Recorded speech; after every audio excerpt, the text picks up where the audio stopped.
Bonjour, ici Milena Desilevêques. Et Alexandre Raymond, Bienvenue à pas Pas sorti sorti du du bois. bois.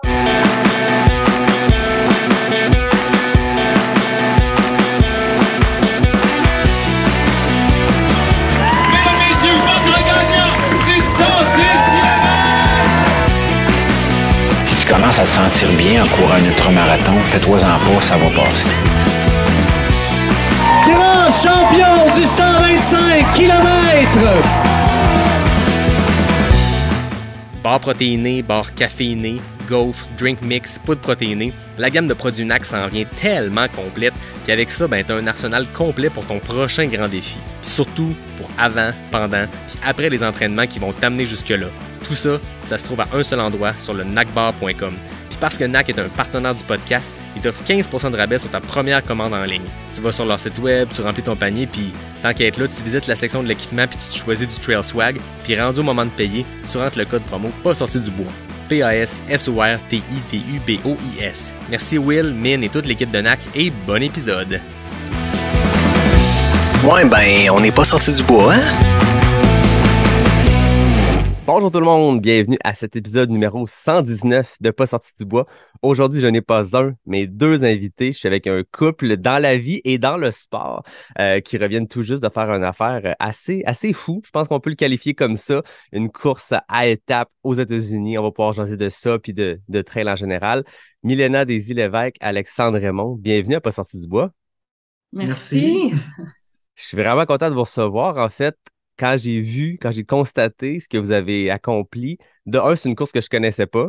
Ceux qui sont habitués au podcast, vous savez que j'aime pas mal le sport, puis je connais beaucoup les courses, puis je suis plein d'affaires. Fait que là, quand de un, j'ai une course qui arrive sur mon radar, puis j'ai aucune idée c'est quoi, ça m'intrigue, ça m'intéresse. Là, j'ai vu que c'était une course par étapes. J'ai vu que vous y avez participé, vous l'avez complété et vous l'avez complété ensemble. Je me suis dit, c'est sûr, ça va faire un bon épisode. C'est sûr que c'est des passionnés, c'est sûr que c'est des gens qui ont beaucoup à raconter.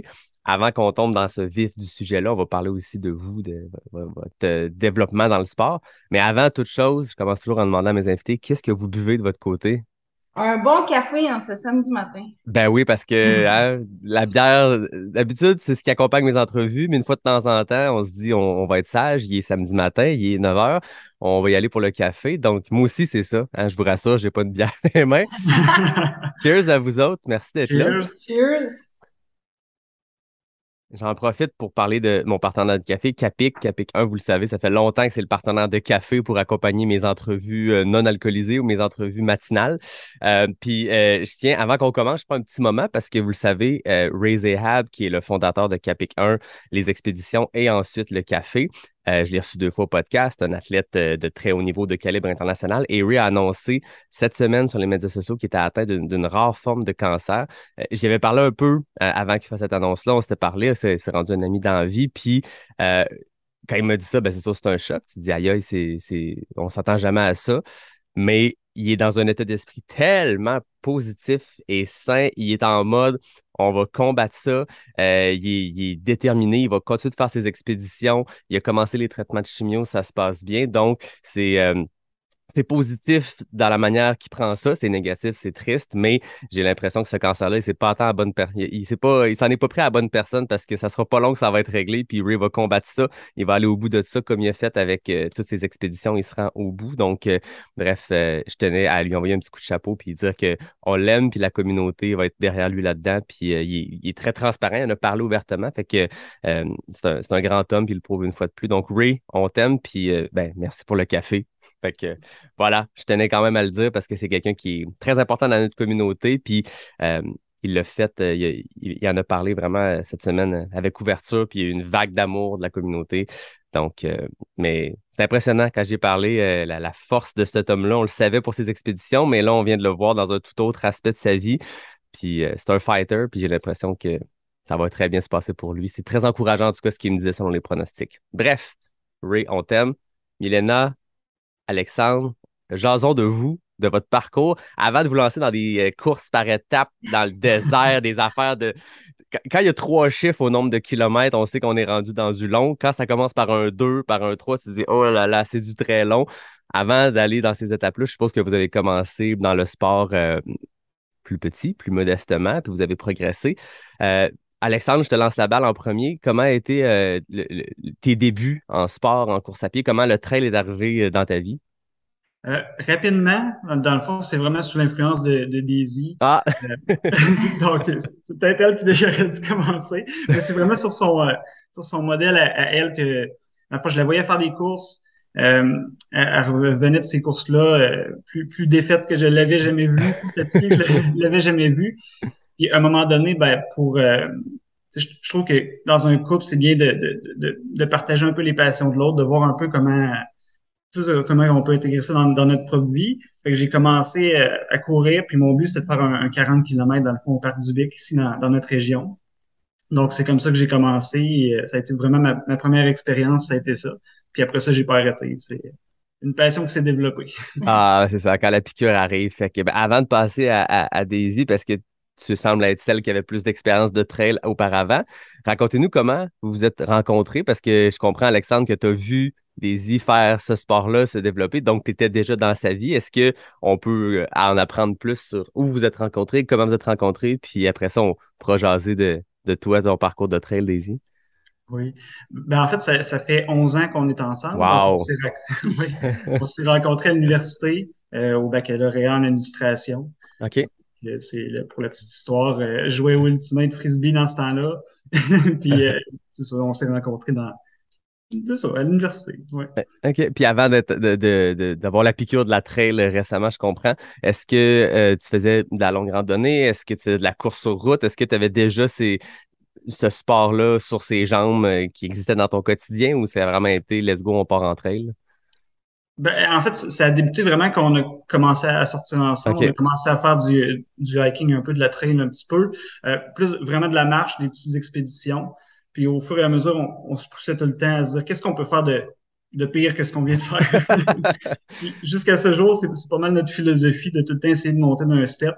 On n'est pas on n'est pas les plus rapides, on n'est pas les plus endurants, mais on essaie de se pousser au maximum de nos limites tout le temps. Puis c'est un peu ça qui nous amène.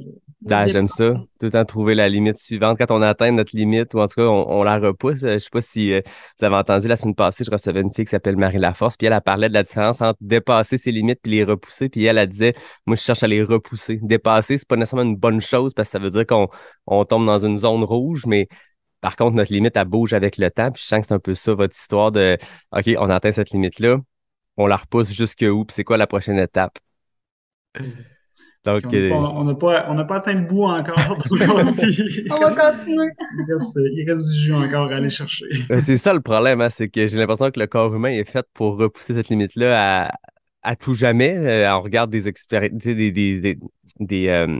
expéditions qui se font, des accomplissements qui se font, puis tu te dis, OK, ça n'a pas de sens, ces gens qui se font là. Puis tu parles à ces gens-là, puis tu te rends compte que encore là, ça a été par étapes, mais il y a une limite qui a été atteinte, puis on fait, on peut aller plus loin, puis on peut aller plus loin. Puis j'ai l'impression que malheureusement, il y a pas vraiment de limite si on se prépare convenablement, si on se prépare intelligemment.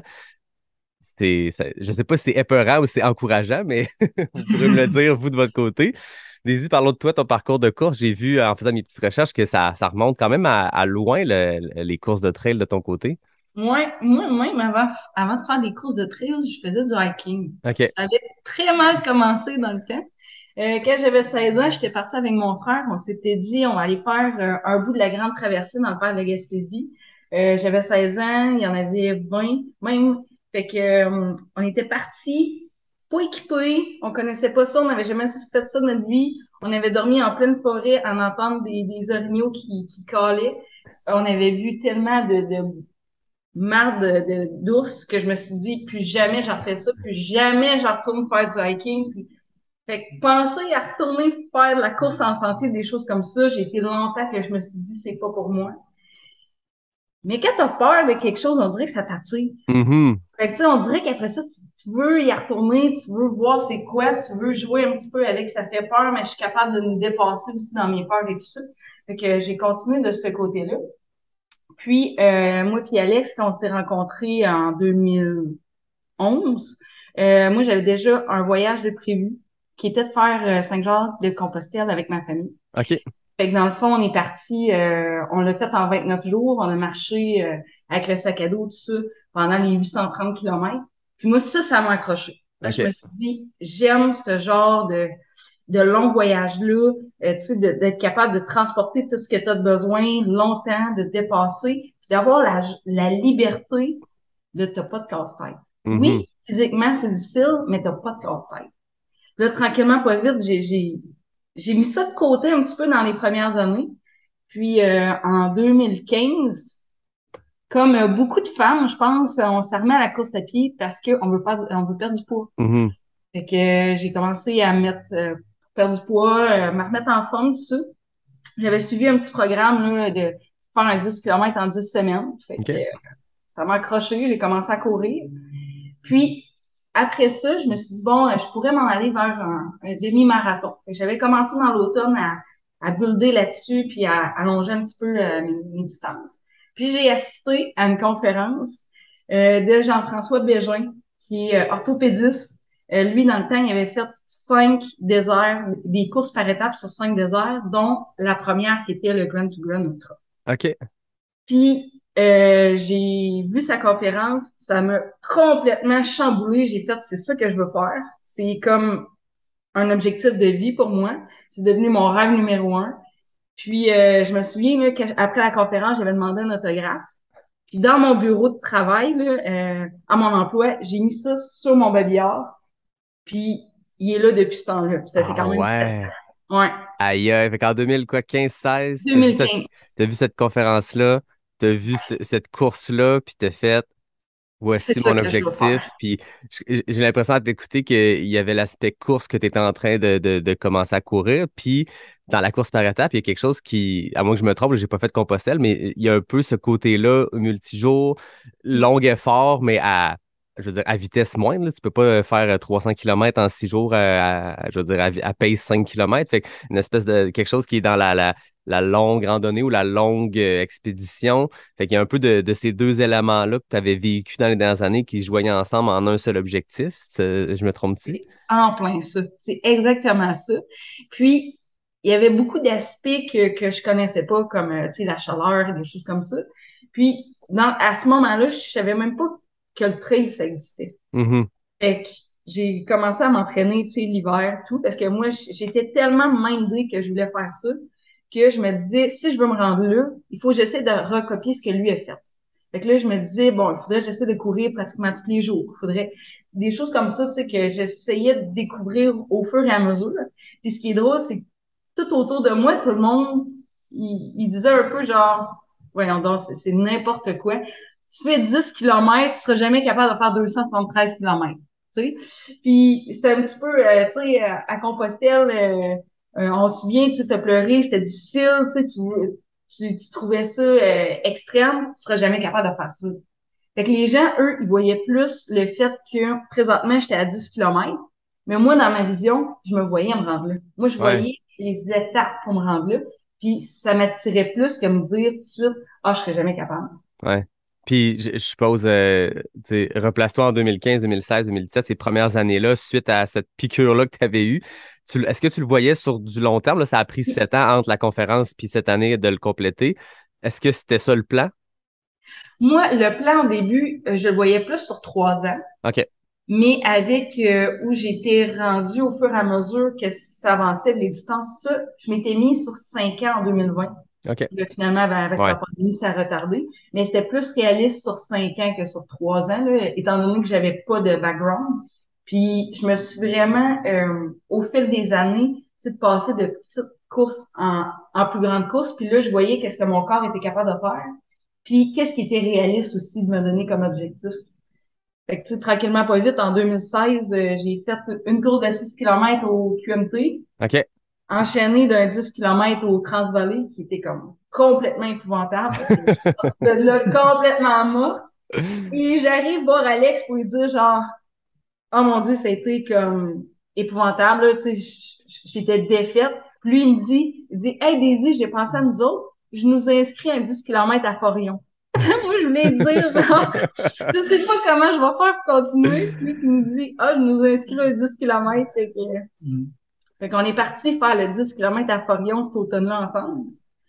On s'était dit, par contre, qu'on le courait pas ensemble, vu on n'avait pas la même vitesse et tout. OK. On a fini à 5 minutes de différence. C'était quand même pas C'est pas si super. pire. Ouais. On n'a pas fini dans le même état, par exemple. Non? Ben, vu que c'était un premier ultra, moi, je suis parti comme tout bon premier ultra, fait que je suis parti comme une balle. Puis j'ai cassé à peu près la première côte, puis le OK. reste, ça a été une souffrance jusqu'à temps qu'on termine. Puis Alex, il l'a appris à la dure. Ouais. Parce que la course, c'était le samedi. Puis Ouais. le mercredi, il a décidé de voir s'il était capable de faire un 10 km. Fait qu'il est allé courir son premier 10 km sans gros entraînement. 4 jours avant le jour J. Et voilà. Mais on fait des erreurs comme ça, on les a tous faites, ces erreurs-là. J'ai reçu des centaines d'invités avec le temps, puis tout le monde les a faites, puis on les entend, puis on se les partage. Puis je sais pas à qui je disais ça l'autre fois, puis je pense que le podcast, mes discussions avec les gens permettent aux gens des gens qui commencent ou qui ont un peu moins d'expérience, d'entendre des gens sur leurs erreurs, puis de pas les répéter. Mais les gens le font quand même. Puis je veux pas dire que c'est correct de faire des erreurs, mais je pense qu'à un moment donné, il faut le tester. Il faut s'inscrire une fois une course un peu trop longue. Il faut partir une course une fois un peu trop vite. Puis même si on l'entend qu'il faut pas faire ça, tu te dis, ouais, mais moi, ça arrivera pas. Il faut le faire, puis il faut l'apprendre nous-mêmes à la dure. Puis on n'apprend jamais mieux que par des erreurs, puis de se péter la gueule nous-mêmes. Donc, Alexandre, tu as fait ce qu'on a tous fait. C'est bon à savoir. Après ça, j'ai vu que suite à Forion, vous avez continué de progresser dans les distances. Je voyais que déjà, même 2017, l'UTMA, la défunte Ultra Trail du Mont-Albert, un 22 km. Donc, on vient quand même de doubler ce que tu avais fait l'année d'avant. Est-ce que Alexandre t'avait fait aussi ces courses-là? Non, pas celle-là. OK. Puis même, tu sais, une autre erreur que j'avais faite cette année-là, j'avais décidé de faire, dans le test, c'était 25 km là, à Gaspésie à 100. Ouais. 2 semaines après, c'était le 22 de l'UTMA. Ah, OK. 2 semaines après, c'était le 25 du QMT. Tu as fait Donc, tout ça. moi, c'était ça aussi. À ce moment-là, je voulais vivre le plus de courses possible. Ouais. C'était une mauvaise idée parce que là, à un moment donné, t'as comme plus l'énergie, plus les jambes, tout ça. Puis Alex, il était un petit peu tanné de se promener partout au Québec parce que lui, il faisait pas les courses, fait qu'il y avait juste le côté de Ouais. voyageage en auto. C'était un petit peu Puis moins vous êtes basé à quelle place exactement? à Rimouski. Ouais, fait que c'est sûr que d'aller au Gaspésia, c'est un bout de pareil. Moins pire que quand on part de Québec-Montréal, mais ça reste que c'est pas à la porte. Après ça, on revient. Après ça, UTMA, à peu près un petit peu plus près, mais quand même. Après ça, QMT, j'avoue que il y a un peu de promenage pour aller faire des 25 kilos, mais en même temps, tu as vécu pleinement faire plein d'événements en plusieurs mois. Puis en même temps, je suppose que quand on se prépare pour une course à étapes, d'en faire plusieurs rapprochés, c'est pas tous les jours comme une course à étapes, mais ça demeure que des fois, on est encore un petit peu raqué, ou pas nécessairement raqué physiquement, mais il y a une fatigue qui s'installe, puis on devient fatigué plus vite dans notre course. Fait que être rendu au 10e, 15e kilomètre au QMT peut-être, puis être magané, c'est pas une mauvaise chose quand on a dans notre radar au loin une course par étape, là. Oui, ben c'était. Si je l'aurais planifié comme ça aurait été une bonne façon de le faire, mais tu sais, vu que à ce moment-là, je voulais plus comme performer à chaque course, OK. ben là, c'était peut-être moins dans le planning que ça aurait dû être dans ma Ouais. saison. Et qu'après avoir fait le Transvalley 10 où tu as dit que ça a été pénible, l'année d'après, tu te dis, let's go, je fais le Transvalley complet en mode par étape. C'était en plein ça. Fait que, ouais, là, ça a été une autre grosse affaire parce que, bon, le soir, ça avait bien été. Puis la grosse journée, si je me trompe pas, c'était 38 km. Et on arrivait presque au dernier ravito. Puis là, il y a quelqu'un avec nous il dit, si on continue à ce pace-là, on n'arrivera jamais. Fait qu'il faut sprinter jusqu'à la fin.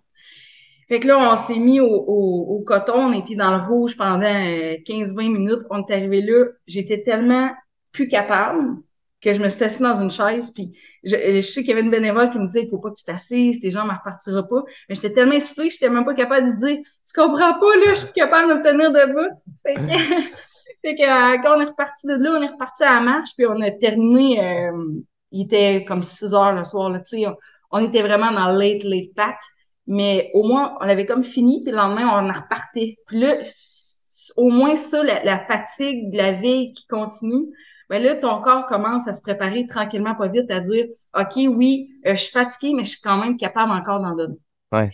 Puis une affaire qui est super importante, qu'au début, quand on fait juste des courses par journée, on court beaucoup sur les glucides, hein. Tu sais, on mange, OK, des gels, nanana. Mais quand tu tombes dans plusieurs jours, là, il faut que ton corps y apprenne à utiliser ton gras parce que sinon, tu te rendras pas. Ah, je trouve ça intéressant. Comment t'en es venu à apprendre ça? Puis, c'est quoi les trucs que tu peux donner par rapport à la nutrition?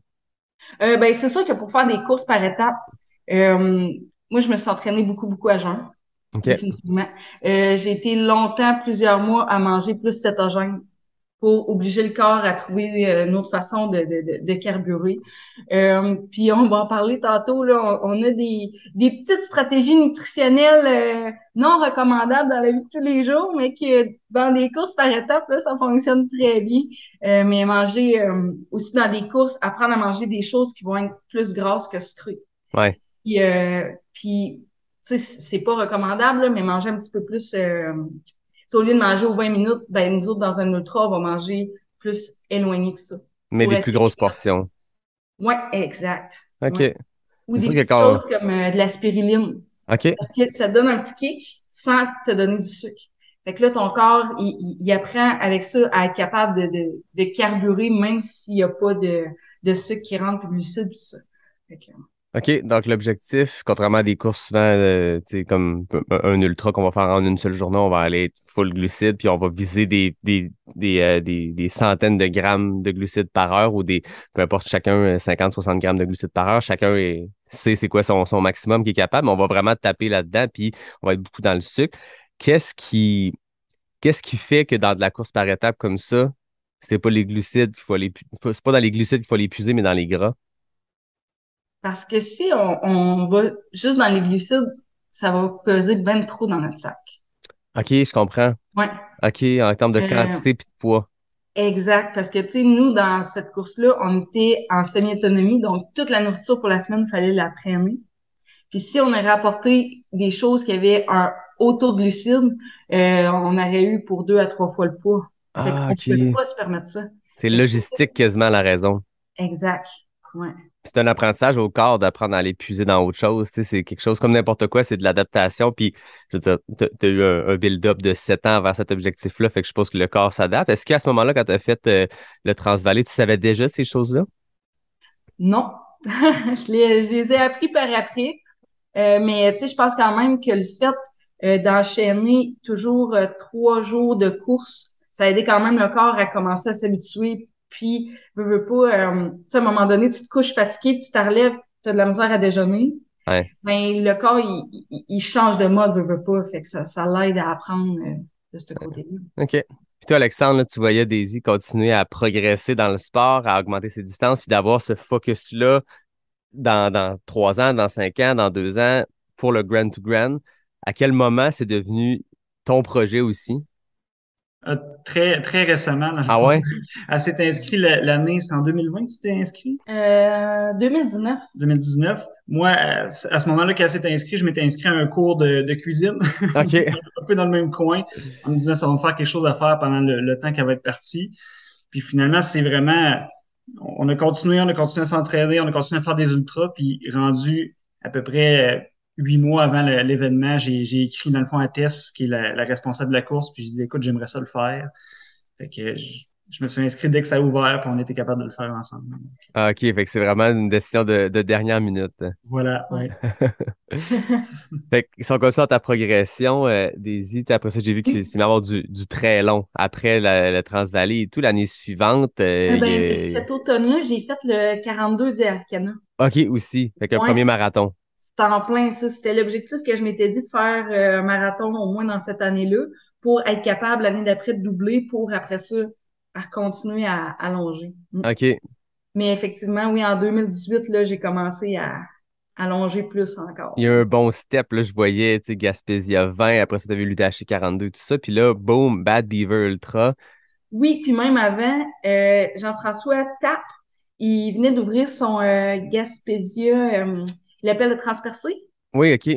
Ouais, fait que dans le fond, le vendredi, il y avait 12 kilomètres, le samedi 57, puis le dimanche 28. OK, fait que tu as fait le transpercé qui est encore là en mode par étape, effort C'est de ça. 3 jours, toujours focusé sur l'objectif du Grand to Grand. Oui, c'est en plein ça, puis c'est là que tu apprends un peu que le matin, il y a des matins dans ton longue étape que tu seras pas capable de déjeuner, Mhm. mais il va falloir que tu trouves une façon de le faire. Puis, merci JF Tap.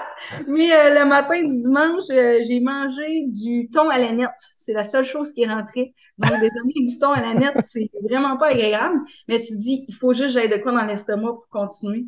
Puis c'est ça que j'ai fait à ce moment-là. Wow. Ouais. Des fois, il faut ce qu'il faut, hein? C'est ça. Puis après ça, le Bad Beaver que Rezahab organisait dans le temps, Ouais.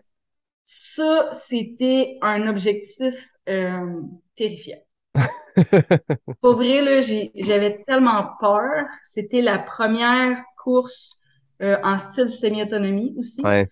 Qu'on avait le sac à dos avec le matelas, le sleeping bag, les vêtements, tout ça. Puis le mercredi, ça commençait le jeudi, puis le mercredi, j'étais terrifiée. Je savais même pas si j'allais être capable d'en venir au bout. OK? Tu sais, parce que j'étais comme... Il y avait une journée, tu sais, la première journée était 51, la deuxième journée, c'était 73. Puis la troisième journée, si je me trompe pas, était une vingtaine de kilomètres, là, 25 ou 28. Fait que c'était assez épouvantable. Puis là, tu te dis, j'ai jamais fait de 73 kilomètres de ma vie, mais en plus de ça, il faut que je l'enchaîne. Moi, c'est ça, tu le fais, mais hypothéqué de la veille, puis en devant, pas te préserver, mais en sachant que le lendemain, tu es en plus longue distance à vie, tu as aussi un autre 20 km à aller courir. Hein. C'est en plein ça. Fait que ça, c'était fou. Puis c'est là que ça me dit que le G2G, c'était vraiment une aventure que je voulais faire. Ouais.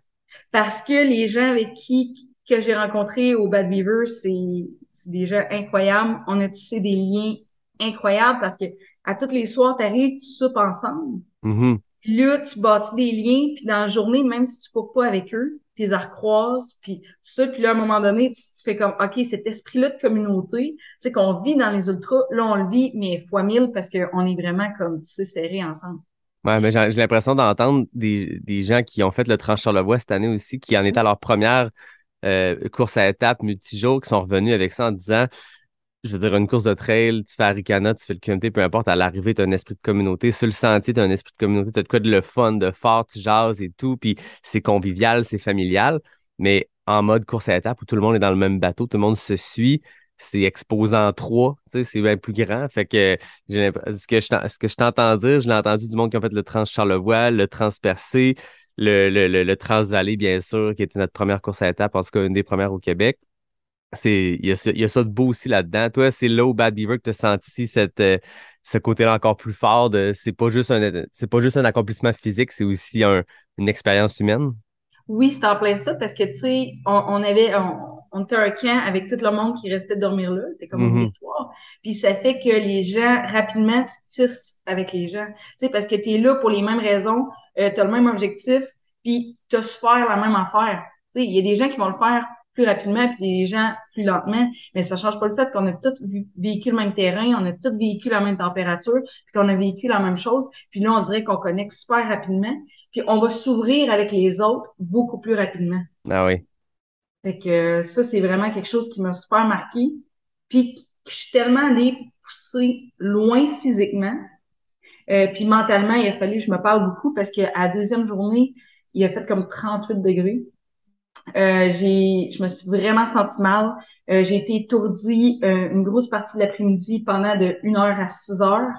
À chaque ruisseau, il fallait que je m'asperge d'eau parce que ça allait pas.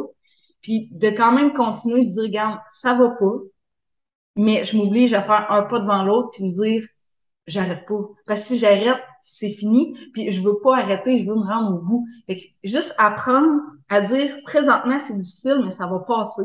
Puis je vais être capable de continuer. Mais après ça, tu te rends compte que tu es capable de remettre ça dans peu importe quel événement. Ouais.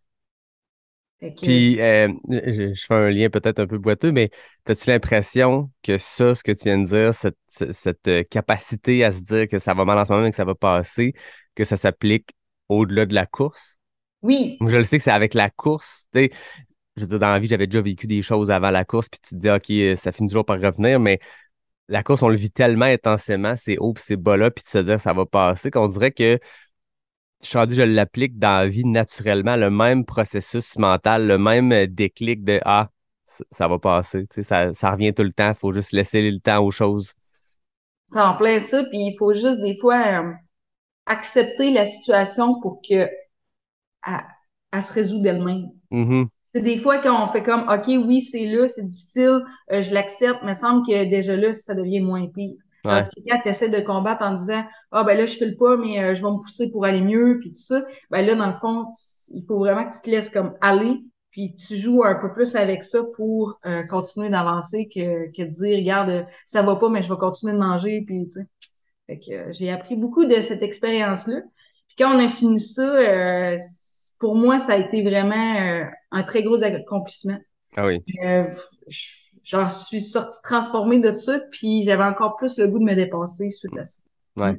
Toi, Alexandre, t'étais là comme pas comme spectateur, mais je veux dire, tu voyais ta conjointe repousser des limites, mais aussi aller dans des zones extrêmement creuses et difficiles, puis de remonter. De ça, comment tu le voyais, toi, en tant que conjoint d'une coureuse de trail qui fait des ultras pas avant de l'être, mais tu sais, toi qui était pas dans cet événement-là, qui la voyait seulement souffrir, comment tu vivais ça?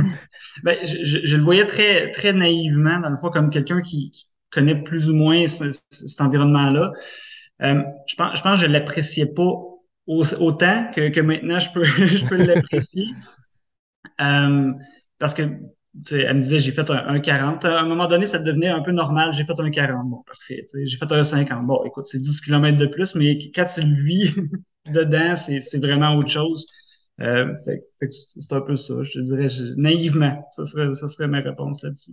C'est vrai qu'il y a quelque chose qui devient un peu normal. Tu sais, moi, j'ai commencé à sortir avec ma blonde, puis je faisais déjà des ultras et tout. Puis au début, tu parles de ça, puis tu as l'air un peu d'un ovni dans le sens où c'est quoi ces patentes-là, des distances qui ont pas de sens. Puis à un moment donné, ça se normalise un peu. Puis même entre nous autres, entre coureurs, tu sais, on jase, puis en fin de semaine, j'ai une longue, là, ou encore pire, j'ai une petite, là, je vais faire un petit vin.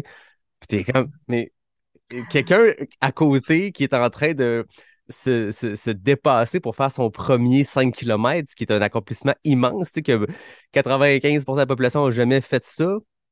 Puis toi, t'es là l'autre bord à dire, en fait, non, j'ai pas une longue, juste un petit vin. Tu te dis, c'est particulier, puis c'est pas du jugement, puis j'espère que personne qui entend ça se dit, tu parles d'une gang de prétentieux avec leur petit vin. C'est pas ça du tout, mais plus on augmente la vitesse, plus tu tiens que des coureurs. Tu sais, moi, j'ai plein d'amis qui sont tous comme moi dans des distances. On fait des 50, des 100, des 160. Puis tu te dis, c'est pas normal, puis c'est pas correct de dire un petit 20, mais à un moment donné, ça devient juste la normalité que ta longue du dimanche, des fois, c'est un 35. Fait que quand dans ton programme ou dans ton plan de match, tu dis, je vais juste faire un 15-20, c'est juste ça, c'est à la moitié de ce que je fais d'habitude, c'est une petite run, mais c'est pas une petite run, puis c'est énorme. Il y a du monde qui vont s'entraîner pendant des années pour un premier demi-marathon. Ça va être ça. Ils sont quasiment mieux que nous autres parce que s'ils peuvent se dire que leur limite, le dépassement, c'est un 21, c'est sain. Je suis pas sûr que rendu à 600 km ou 800 km dans un mois pour s'entraîner pour faire un 275 km dans le désert, je suis pas sûr que tout ça, ben oui, c'est sain quand on le fait bien, mais je suis pas sûr que c'est sain comparé à la personne qui va s'entraîner puis qui va se satisfaire de cette limite-là qui est le demi-marathon, qui est encore là quelque chose que 1, 2, 3% de la population est capable d'accomplir. C'est déjà immense, mais c'est ça. Ça me fait rire de t'entendre parce que c'est exactement ça. Je me rappelle pas qui disait les moldus. Je pense que c'est Laurie Girard, on la salue. Je l'ai déjà entendu parler des non-coureurs d'ultra en disant les moldus, comme dans Harry Potter. Je trouvais ça bon, tu sais. Quand t'es dans la clique, quand t'es dans la sec, on se comprend, puis on le sait c'est quoi un petit vin, mais de l'extérieur, c'est bizarre. Puis c'est une gang de bizarres, les ultramarathoniens, puis c'est correct, on s'assume pleinement comme ça. Puis je le sais qu'il y a des gens qui écoutent qui sont pas du tout dans ces distances-là, puis merci d'être encore là. Puis j'espère qu'on sonne pas bizarre à parler de nos distances. Puis c'est ça. Il y a quelque chose de spécial qui se passe, mais ça me fait rire, ça me faisait penser à ça quand je t'écoutais, Alexandre. C'est clair. Puis tu sais, je vais faire du pouce un peu sur ce que tu viens de dire. Dans le fond, pendant le G2G, il y a, on rit parce que c'est un peu de notre faute, mais dans le fond, il y a une des personnes qui courait avec nous qui était partie hors piste. Donc, on lui dit, tu sais, reviens. Quand il s'est tourné, dans le fond, il s'est tourné la cheville. Puis, tu sais, assez solidement, donc il est tombé par terre, puis là, on lui dit, t'es-tu correct? Puis, il s'est relevé, puis il nous a dit, oh oui, il dit, il reste juste 50 km, il dit, j'abandonnerai pas maintenant. Tu sais. On se disait, mais avec quel genre de monde on se dit? T'as la cheville grosse de même, tu dis, non, 50 km, je vais le faire. Tu te dis, tape ça, même si c'est enflé, c'est pas grave, on continue, tu sais, peu importe le bobo, c'est pas grave, on continue. Fait que, ouais, on se sent comme ça, là, il y a comme on dirait qu'il y a comme les coureurs, les non-coureurs, mais des fois, on trouve qu'on est comme des extraterrestres, mais entre nous autres, on se comprend. Exact. Puis même à un autre niveau, je recevais il y a quelques semaines Francis Picard qui a fait 3 courses de 200 miles en 4 mois. Puis je l'écoutais, puis je me sentais comme ça. Je me sentais l'autre bord du mur, l'autre bord de la clôture, là, comme moi, mes référents, c'est sur un 160, je n'ai fait un, tu sais, mais sur du 100 km, c'est ça mes référents, fait que les types d'entraînement, mais surtout les distances. Quand tu es sur un 100 km, il te reste juste 20, tu te dis, OK, rendu là. Moi, je le sais, quand il reste 20 km à une course de 100 km, je sais que je vais finir. Tu sais, si je suis pas serré dans le cut-off, je le sais qu'il n'y a rien qui peut se passer. Une cheville qui vire, c'est pas grave, on va marcher ce qui reste. Ça, c'est mes référents. Là, je l'entends parler de ça, un peu comme vous venez de dire, de Ah, il restait juste 100 km. Et comme aïe, aïe, mais c'est ça, chacun, c'est. Je me suis senti complètement à côté. Je me suis senti moldu en écoutant ce gars-là. Puis lui, probablement qu'il parlerait avec quelqu'un qui a fait l'Infinitus 888 km, une Hélène Dumais ou un. Tu sais, puis tu te dis, OK, c'est un autre référent. Puis on a chacun nos. On se sent toujours moldu de quelqu'un quelque part, mais ouais. Entendre une phrase comme il reste juste 50, c'est pas grave. Il n'y a pas grand place que tu peux entendre ça, mais dans le Grand to Grand, ça semble être quelque chose qui se peut. C'est ça. J'aime ça parce que dans ton histoire, Daisy, il y a la relation avec la peur. Tu parlais tantôt, avant ton premier 10 km, il y avait une peur, tu étais terrorisé de le faire. Je pense que c'est le Transvalley, ton premier 10. Ben, pas ton premier, mais celui-là particulièrement. Après ça, ton premier, avant le Bad Beaver, tu parlais que tu étais terrifié, puis tu l'as accompli par après. Est-ce que tu te nourris de cette peur-là? Est-ce que tu as besoin, quand tu t'inscris ou quand tu te fixes un objectif, d'avoir cette peur-là, de te dire, ouf, ça va être tough, puis est-ce que tu as besoin de ce petit sentiment de terroriser-là? Ouais, j'ai besoin de pas être sûr que je vais être capable de le faire. Ouais. J'ai besoin de me mettre dans une zone d'inconfort tellement grande que je me dis, il va falloir que dans l'entraînement, je me pousse, dans ma préparation soit au poil. Il va falloir que mentalement, je sois vraiment prête à passer au travers. Puis de me mettre là-dedans, puis de pas être sûr que tu es capable de passer au travers, on dirait que ça vient te shaker, mais ça te permet aussi de grandir comme personne. Puis d'après ça, de voir que, tu sais, la bulle de limitation que tu t'étais mis autour de toi, ben, c'est toi qui te l'étais mis, puis que c'est pas vraiment vrai. Fait que Mhm. t'as grandi ta bulle, mais tu te rends compte que c'est juste des limites que tu t'es mis. Fait que oui, effectivement, j'aime ça jongler avec ces peurs-là, puis me pousser à le dépasser, peu importe que ce soit dans la distance, que ce soit en nature avec les ours, que ce soit n'importe quoi, nous dire, regarde, oui, ça me fait peur, mais oui, je vais le faire. Tu sais, fait que oui, ça fait partie des. Quand je choisis une course avec des objectifs, ça fait partie de mes critères pour me dire oui, ça va être ma course de l'année. Des ours en Gaspésie qui t'ont fait peur à ton premier 10 km qui te faisait peur au Bad Beaver. Quand en 2000, parce que je crois 2019, 2020, la première fois que tu t'es inscrit au Grand to Grand avant, bon, la pandémie qu'on connaît tous, quand t'as pesé sur Register, t'avais-tu ce sentiment de peur-là? Oui, j'avais vraiment ce sentiment de peur-là, puis surtout que euh, tu sais, quand je me suis inscrit, je savais pas dans quel état que j'allais être. Tu sais, je me disais, bon, il me reste 1 an et 3 mois pour m'entraîner. Fait que je me disais, ah, tu sais, si je continue comme ça va aller bien. Mais c'est surtout quelques mois après, je me suis viré une cheville. Je me Mhm. suis déchiré 2 ligaments. Oh shit, OK. Dans le fond, il y avait l'Ultra Trail Forion, que dans ce temps-là, il était organisé avant que JF Ouais. reprenne ça.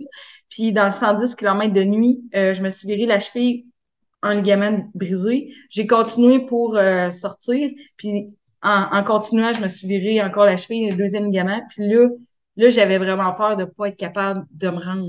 Parce que Mhm. quand je reprenais les entraînements, ma cheville était tout le temps boiteuse. Ouais. Quand j'allais en trail, j'avais la cheville qui revirait, puis là, j'étais 1 mois et demi que j'avais de la misère à recourir. Fait que oui, j'ai été longtemps que j'étais pas sûre que j'allais être capable de passer au travers. Mm. Fait que est-ce que la pandémie a permis de distancer le moment où tu allais faire cette course-là, donc d'avoir plus de temps pour récupérer? Parce que là, tu dis que tu allais virer au Forillon 2019, c'est ça? Oui, exact. Donc, après ça, la course, elle était en septembre Et 2020. c'est ça. OK. Fait que là, le fait que ça a été annulé ou reporté, ça t'a donné du temps pour récupérer. Est-ce que si ça avait été en septembre 2020, t'aurais été correct, tu penses? Je pense pas. Non. Je pense pas parce que quand j'ai couru à l'été 2020, ma cheville était encore un très gros frein OK. à ma progression. Ouais. Puis toi, à ce moment-là, Alexandre, tu n'étais pas inscrit pour l'édition 2020. Est-ce que la course était remise à 2021? Au début, oui. OK. Puis est-ce qu'ils l'ont réannulé? Oui, ils l'ont réannulé. OK. Donc là, tu étais rendu, ton inscription qui datait de 2019, t'es rendu pour 2022. Exact. Toi, Alexandre, quand tu as pesé sur Register, t'avais-tu la même terreur que Daisy quand elle s'inscrivait à des courses qui lui faisaient peur? Ah, clairement, clairement. Euh, je- Ce qui arrivait un peu à calmer, dans le fond, ce sentiment-là, c'est le fait on a fait le SIA, dans le fond, le Sentier international des Appalaches, section Québec, l'année avant. OK. Donc, j'avais vu un peu c'était quoi, marcher un 35-40 km par jour. Fait que je me disais, bon, de façon exponentielle, on devrait être correct. Mais c'est certain que faut tout le temps que tu aies un petit peu de peur, que tu dis, je serais peut-être pas capable de le finir. Sinon, c'est pas un défi qui va te pousser à t'entraîner pour ça, à te préparer mentalement pour ça. Puis sans ça, je pense que je serais pas capable de le faire. Ah ouais. Tu dis que vous avez fait en 2021 le SIA, Oui, le 650 kilos? Oui. oui. Puis c'est pour ça Wow. que, tu sais, à la fin, moi, je pensais que ça allait être annulé, mais même on avait commencé à préparer le SIA avant que l'organisation dise officiellement que c'était annulé. Parce que, tu sais, les frontières, c'est encore compliqué, tout ça. Ouais. Puis on avait comme semé la graine de dire, hey, ça serait le fun de faire ça. Puis on est vraiment comme du monde qui aime faire du hiking ensemble. Puis là, de faire comme, hey, on peut partir 3 semaines, juste ensemble, à jaser pendant tout ce temps-là. Pourquoi pas, tu sais? Fait que, ouais, on est allé faire ça, puis on a vraiment trippé à côté. Ah ouais, ça devait être un bon test aussi pré-Grand to Grand pour plein de raisons, pour le multijour, mais là c'est un multijour exponentiel, là. Le Grand to Grand c'est 7 jours, là, si vous dites que vous l'avez fait en 3 semaines, c'est sur encore du plus long, puis aussi pour vous, parce que j'ai vu qu'après vous avez fait le QMT 80 cette année ensemble, et le Grand to Grand, vous l'avez vraiment couru ensemble du début à la fin. Donc, est-ce que le SIA était pas le test, je veux dire, ça faisait des années que vous étiez ensemble, pas le test de couple, mais plus le test d'athlètes ensemble, de voir votre niveau, vous êtes capable d'avancer, puis de progresser, puis de rester au même niveau pendant une longue période?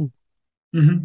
Je pense que c'est la meilleure préparation que n'importe qui pourrait faire pour une course de ce type-là, c'est vraiment faire du hiking. C'est souvent ce que les coureurs, les participants des autres années disaient qu'il leur manquait, dans le fond, au run to run, c'est vraiment d'avoir fait plus de hiking, plus de dénivelé. Puis nous, oui, ça teste la patience, veux pas, c'est 3 semaines que tu es toujours ensemble. Fait que tu vois si le faire pendant une course, c'est tel que tel. Le faire pendant une aussi longue période de temps, tu vois un peu des fois les caractères qui ressortent, mais ultimement, ça nous a montré qu'on était capable d'être forts ensemble puis de passer à travers. Donc, ouais, ça se met la graine. Oui, vraiment. Puis, tu sais, comme Alex, je veux faire du pouce là-dessus parce que quand on fait des courses par étapes, effectivement, on est là avec beaucoup de coureurs qui ont fait des 80, des 100, tout ça. Mais souvent, les gens, ils se sont pas beaucoup entraînés avec des sacs à dos. Mhm. Veux pas, on a des sacs à dos entre 17 et 24 livres. Puis ça fait que si tes épaules sont pas habituées, si ton corps est pas habitué, si t'es pas habitué à cette charge-là qui te frotte tout le temps, oui, ça devient très difficile pour les gens. Fait que Ouais, c'est c'est ça. vraiment quelque chose que, tu sais, de se pousser à faire du hiking comme ça, nous autres, c'est notre passion. Mais quand les gens, ils peuvent l'ajouter dans leur cédule, ça aide.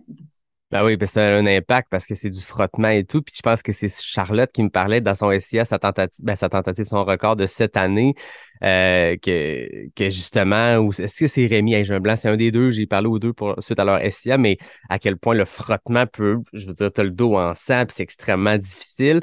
C'est des choses qui, comme n'importe quoi, se pratiquent. Puis j'avoue que dans une optique d'entraînement, ben, tu t'en vas pas faire des longs hikes multijours en entraînement toutes les fins de semaine. Fait que tu fais des longs, tu fais des 30, des 40 kilos, peut-être des 50, mais tu pars pas nécessairement avec ton pack complet. Alors que moi, je me rappelle avoir vu des gens s'entraîner pour le Thor, Pierre-Luc, Nicolas Dan, des gars qui l'ont fait en 2021, qui, au QMT en 2021, une couple de mois avant leur Thor des Géants, faisaient leur QMT 50 dans le cas de Pierre-Luc, le QMT 100 dans le cas de Nicolas, avec leur pack du Thor, puis ils partaient, je veux dire, comme s'ils partaient pour 5 jours, mais c'est un entraînement, puis c'est un défi, mais je pense que les gens le font pas assez, ça, de tester, que ce soit dans des événements ou dans des entraînements, le poids complet, puis de faire des longues, puis je suppose que c'est pas la première journée qui frotte le plus, puis que le poids est un impact, c'est rendu la deuxième, la troisième journée, mais là, quand on fait 3 semaines de SIA, le haut du corps se développe aussi pour ça, c'est de la musculation. Vous, est-ce que vous êtes allé même jusqu'à faire de l'entraînement, musculation, de la préparation pour le haut du corps, pour le Grand to Grand?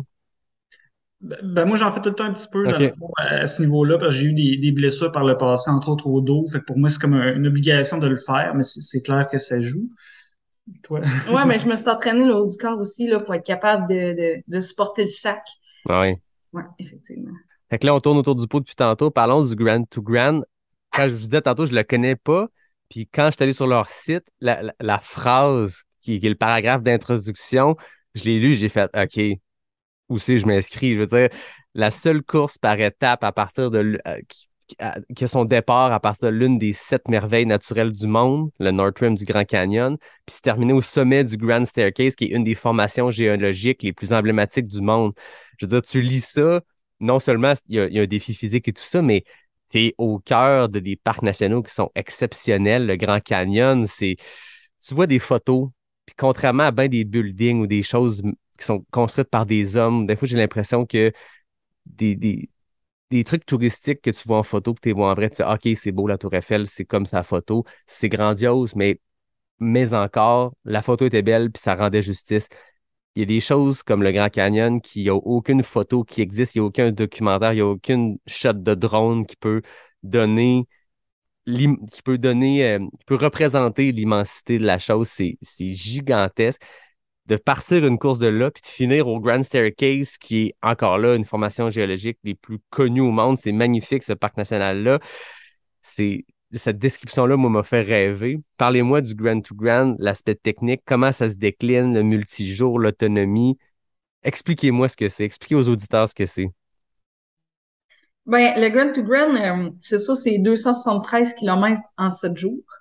C'est en semi-autonomie, donc on part avec notre sac à dos, avec notre matériel obligatoire. Puis la seule chose qu'ils vont nous offrir au fil des ravitaux, c'est de l'eau.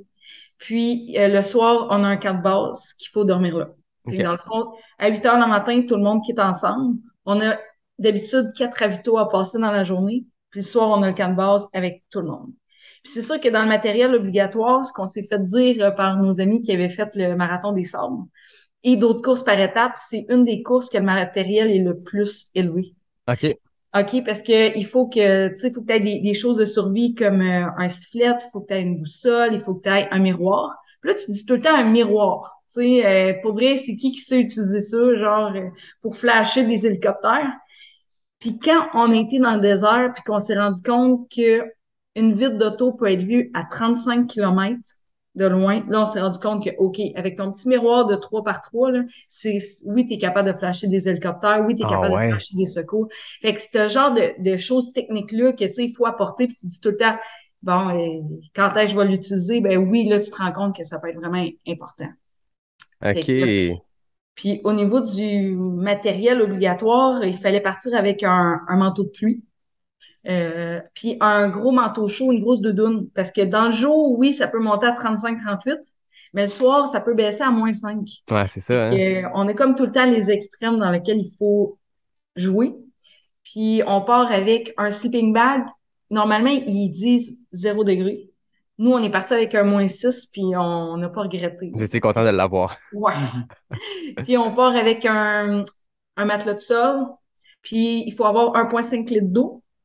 14 000 calories pour 7 jours. Puis il faut absolument que ça pèse 7,7 livres de Ah nourriture. ouais.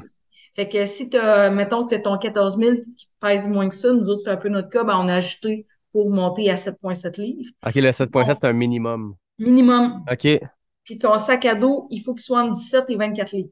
Puis nous autres, on était pile à 17. Fait qu'on pouvait pas avoir moins de choses. OK. Des choses comme ça, très techniques, il faut être super bien préparé parce que c'est plate à la dernière minute de faire dire il manque du stock puis qu'il faut que tu commences à chercher. Ben, c'est Parce ça. que où ça part, Canab, c'est une petite ville de 5 000 habitants.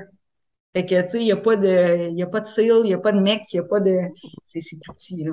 Fait que c'est beaucoup, beaucoup de tests, oui, de le porter, ce matériel-là, puis de s'entraîner avec, mais aussi juste de le peser, puis d'aller voir comment on peut optimiser, parce que je comprends que si vous étiez à 17 livres pile, il y avait une volonté nécessairement d'être le plus léger possible dans les contraintes qu'amènent le matériel obligatoire ou le poids obligatoire. Euh, Côté nourriture, votre 14 000 calories, comment vous l'avez composé pour arriver à quelque chose qui est équilibré, qui va vous soutenir? Parce que 14 000 sur 7 jours, moi, je suis pas bon en maths, mais c'est un genre de 2 000 par jour. C'est pas tant que ça. En fait, c'est vraiment très, très peu, là, comparé des fois à ce qu'on peut manger dans une journée avec l'avant, l'après-course. On mange pas mal plus dans une journée où on va aller faire un 40 kilos, là. Comment qu'on arrive à optimiser 14 000 calories? C'est toi qui l'as fait, là. On fera pas semblant, c'est Daisy le. J'ai aimé le regard. J'ai Moi, aimé le j'ai regard de été Daisy vers surprise. Alexandre. Répondons. Ben non, réponds-toi. Ben, en fait, nous autres, c'était pas compliqué. Notre nourriture et déjeuner, souper, c'était déshydraté puis c'était cétogène. OK. Parce qu'on s'est rendu compte que dans des repas de pâtes, tu sais, tes lasagnes déshydratées, tu vas aller chercher à peu près 3,84 calories par gramme.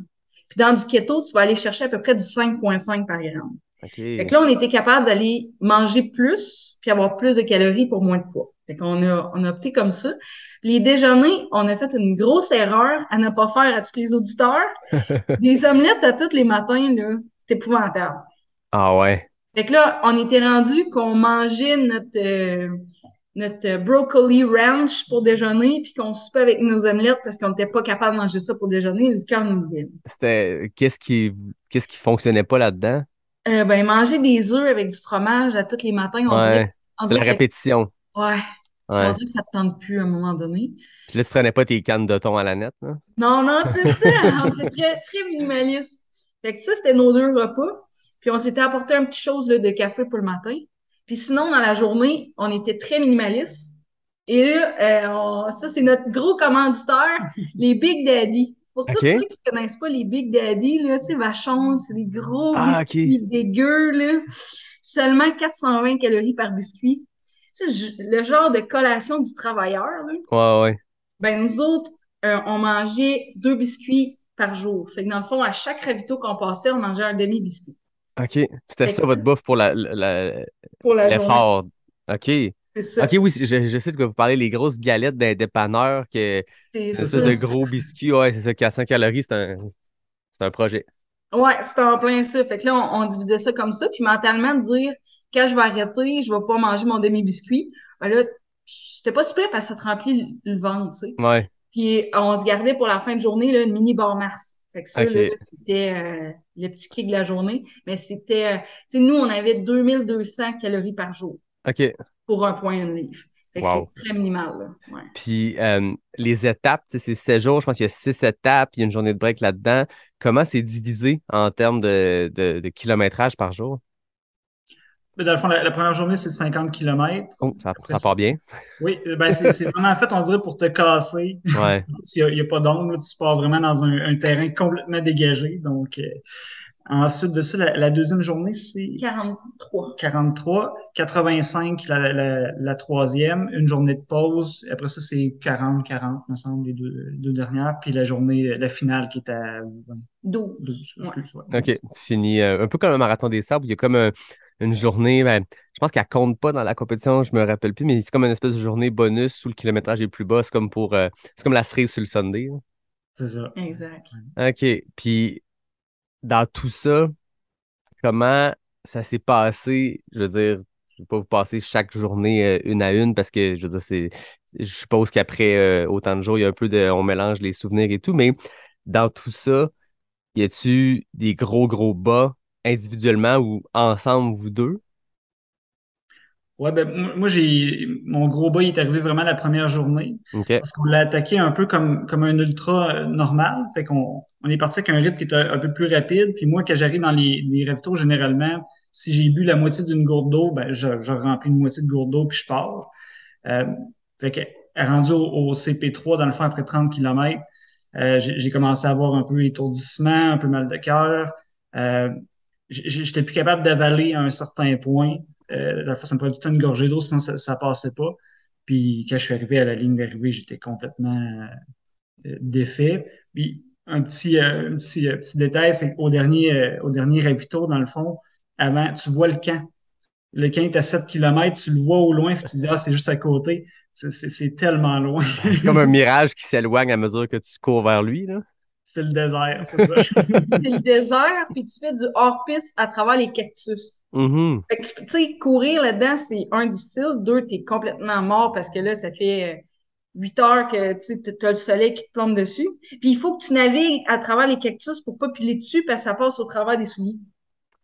Ah, c'est le Fait que fun. là, tu sais, ça devient un peu, puis là, tu vois le camp qui s'en vient. Puis là, tu t'en vas en ligne droite. Puis tu te rends compte qu'ils te font tourner à gauche. Puis là, tu te dis, mais il est là, le camp. Puis là, tu tournes, puis là, tu reviens, puis là, c'est juste des affaires comme ça. Puis là, à un moment donné, mentalement, c'est vraiment difficile. Est-ce que c'est flagué, le parcours, ou s'il y a un peu d'orientation à travers? Non, c'est complètement OK. flagué, super bien flagué. Toutes les sections de jour, c'est des flags roses. Fait que c'est OK. impossible de se perdre. Puis toutes les sections de nuit, c'est des flags roses avec des réflecteurs. Fait qu'on est toujours capable là, de savoir que oui, on est à bonne place. OK.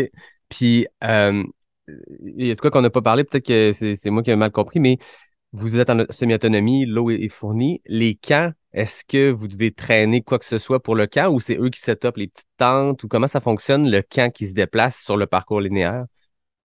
Ben, dans le fond, c'est vraiment il y a une équipe là, le Chem Crew, dans le fond, une équipe de camp là, qui s'occupe vraiment de nous à ce niveau-là pour monter les tentes, monter OK. toutes les installations qu'on a besoin. Là-dessus, on est vraiment bien, bien accompagnés. OK, je comprends.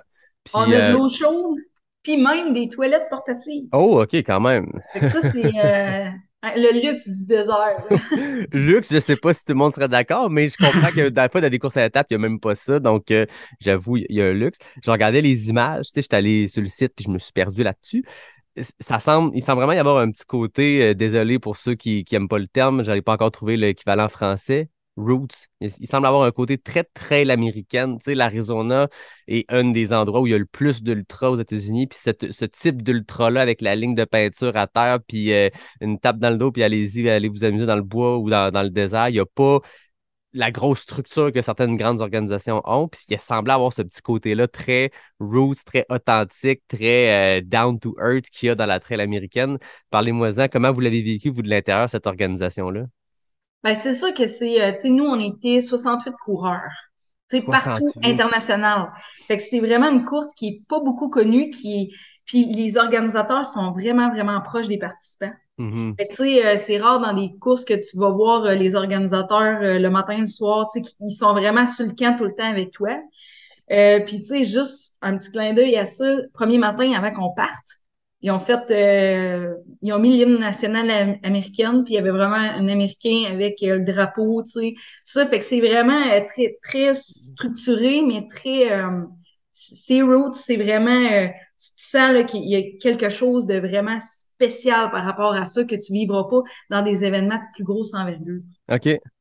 Alors, c'est ça qui est le fun dans ce type d'événement-là. Puis, tantôt, je pense que vous avez parlé de Tess, l'organisatrice. Tu sais, quand t'es rendu que tu cales l'organisatrice par son nom, tu vois qu'on est dans ce genre de course-là. Au même titre que quand tu vas au Gaspésia, Jeff Tapp, tu le croises partout, puis, tu sais, il arrive en 4 roues dans le sentier, tu fais, c'est quoi le 4 roues? OK, c'est Jeff qui vient surveiller un parcours, puis quoi que ce soit. Puis, il y a ce petit côté-là, Roots, qui est le fun aussi, d'avoir la proximité.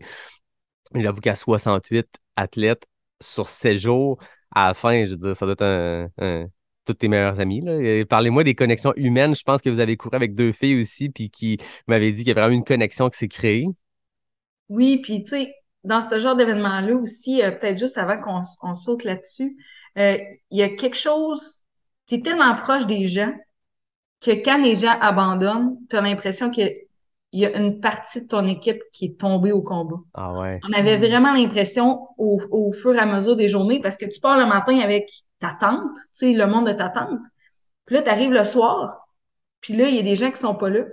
Puis là, tu apprends que ce monde-là, ils ont abandonné, puis tu les reverras jamais. Ouais. Tu sais, fait que l'espèce tu sais, on avait comme l'impression d'être à la guerre, puis qu'il y avait du monde qui tombait au combat, puis que ce monde-là, on n'en reverrait plus. Puis ça, émotionnellement, c'est difficile. Plus les jours avancent, plus tu es rendu proche de ces gens-là, plus ça fait comme un genre de trou dans l'équipe. Ouais. Mm.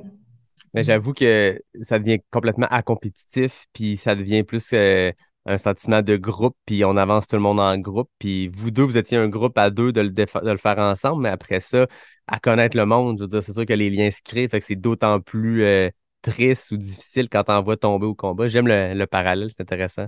Ouais, puis tu sais, il y a quand même 49% des gens qui ont abandonné. Ouh. Fait que, tu sais, c'est quand même, tu sais, la plupart des gens, on est parti d'une tente à 8, puis on est tombé à 4 environ, tu sais. Fait que ça, c'est OK. ça. Non, ben, effectivement. Puis, tu sais, la chance qu'on a eue aussi, c'est la façon, je sais pas si c'était volontaire de la part de l'organisation, mais dans chaque tente, il semblait y avoir des athlètes quand même de haut niveau. Nous, on a été mixé avec Meryl Robert, qui a fini 6e, dans le fond, au Marathon des Sables. Hmm. Donc, d'avoir quelqu'un, tu le côtoies, on est quatre dans la tente, là. Ouais. T'as pas le choix de te parler. Puis tu vois, dans le fond, tout le bagage que cette personne-là a, puis de la façon aussi qu'il se prépare puis qu'il aborde sa course, parce qu'on se le cachera pas, il fait en la moitié du temps que nous, on prend pour le faire. Fait qu'il y a des petits trucs à aller chercher là. Donc, c'est vraiment une expérience qui est plaisante de ce côté-là aussi, là. Puis, vous disiez vos plus longues distances, tu avais fait un 73 km dans le cas du Bad Beaver, vous avez fait le QMT 80 ensemble, mais là, à travers cet accomplissement-là qui est 273 km, il y a une étape de 85 km que tu disais, je pense, Alexandre. Comment s'est passée cette étape-là, qui était, si je ne me trompe pas, les deux, votre plus longue distance d'une traite, là? Oui. Ben, plutôt bien, en fait, ça a commencé, on commence dans les montagnes rouges de Roches Rouges, fait que dans le fond, c'est beaucoup ça a été difficile sur les jambes au début. C'est aussi, ça monte, mais on n'est pas habitué à ça au Québec, mais c'est du sable. Donc, tu dérapes tout le temps un petit peu par en arrière aussi, fait qu'il y a ce côté-là, avec la chaleur, ça vient jouer un peu dans ta tête, mais écoute, ça s'est super bien passé. Euh, le soir, par exemple, on a eu des petits moments de down, là, quand que la nuit est tombée. Dans le fond, on montait dans une piste qui devait être une piste de 4 roues. OK. Et ça durait, dans le fond, ça a duré, je pense que ça nous a pris 4 heures à passer cette section-là.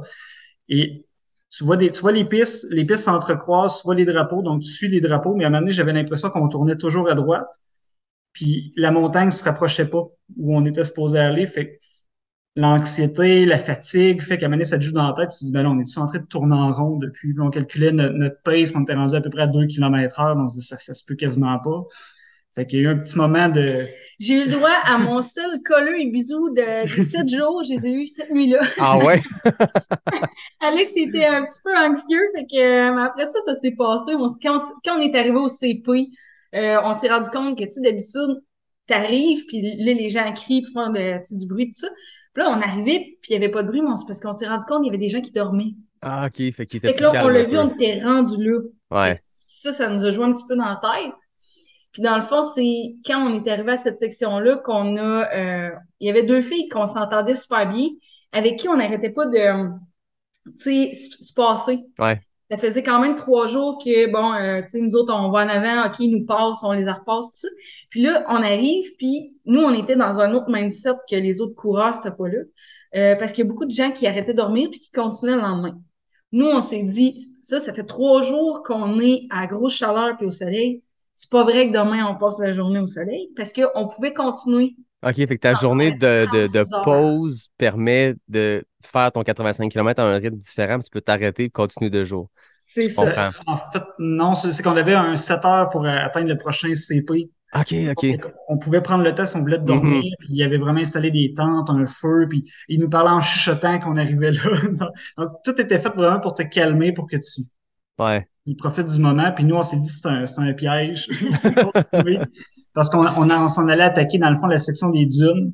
Puis c'est un peu la section que tout le monde redoutait, parce on avait beaucoup entendu parler que c'était difficile. Donc, nous, on s'est assis à l'opposé complètement du feu. Puis on a pris notre eau, on a pris notre nourriture, puis on a dit on part. Puis les deux filles qui étaient assises au feu, ils ont fait bon, ben on va vous suivre, puis on va faire cette section-là à quatre. Fait que ça a été une belle expérience. Ça a vraiment aidé parce que, tu sais, de passer une section de dunes, tu sais, vraiment, là, on a l'impression, c'est fou parce que là-bas, en 273 km, on a croisé une seule route. Aïe, Tu sais, aïe. c'est autre chose qu'ici. Puis, tu sais, là, tu te dis, on sait qu'on est dans les dunes, on sait qu'il y a rien autour. Fait que, tu sais, d'être quatre pour traverser ça la nuit, c'est beaucoup plus rassurant pour tout le monde.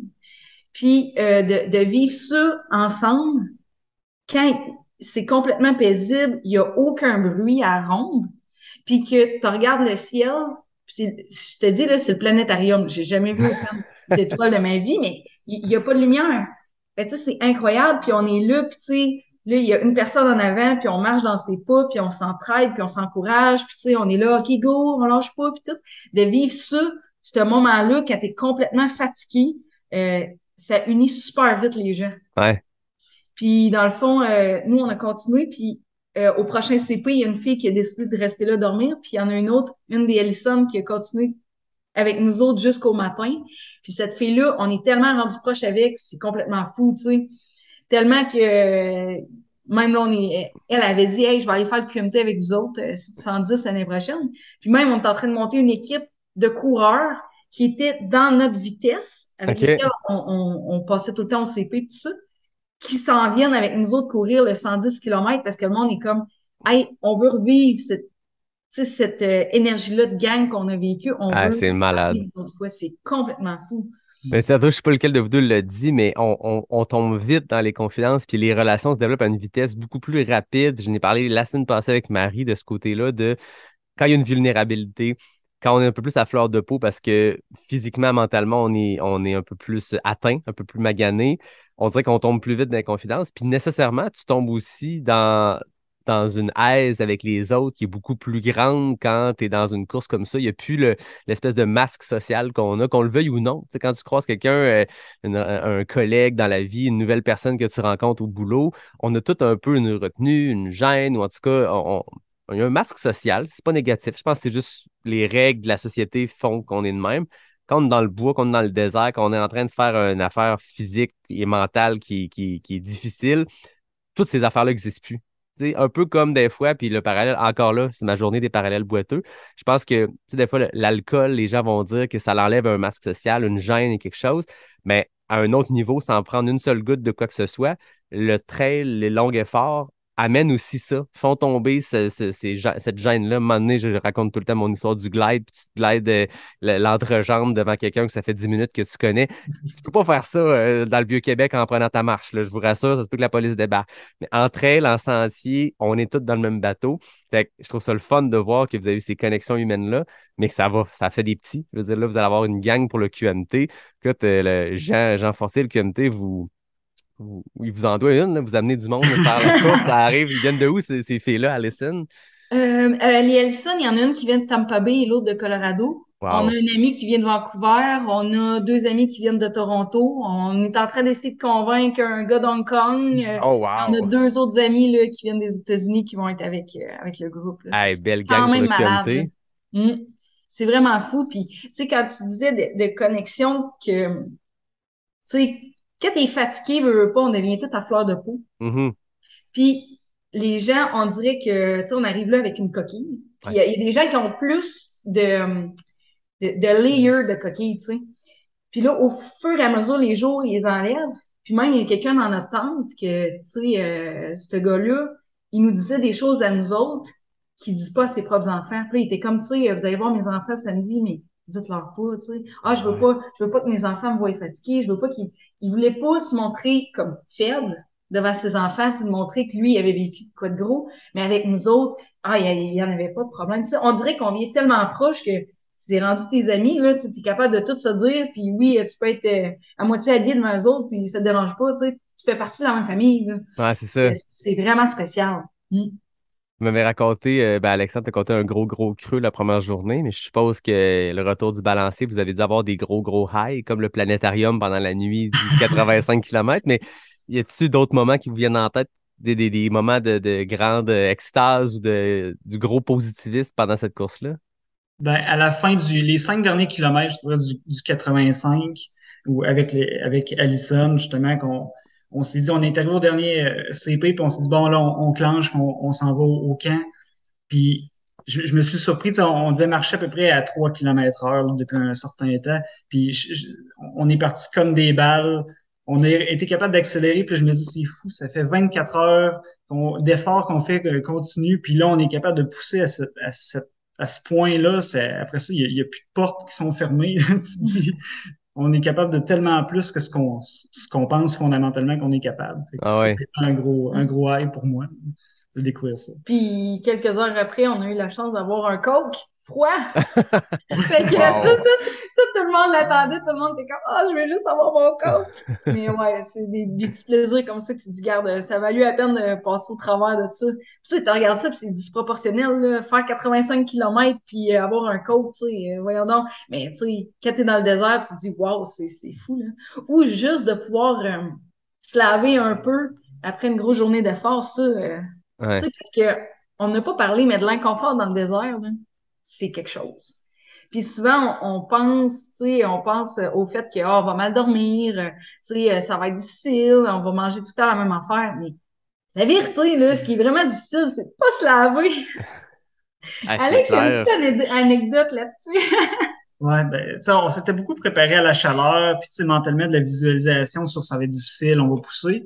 Puis finalement, ce qui m'a joué le plus dans la tête, c'est probablement à quel point j'étais sale, parce que dans le fond, il se disait, l'eau, et il me donnait 2 gallons d'eau, de 4 gallons, puis il disait, c'est pour l'attendre, puis ça sert exclusivement à boire, fait que rien d'autre, sinon il y a des pénalités de temps, dans le fond, rattachées OK. à ça.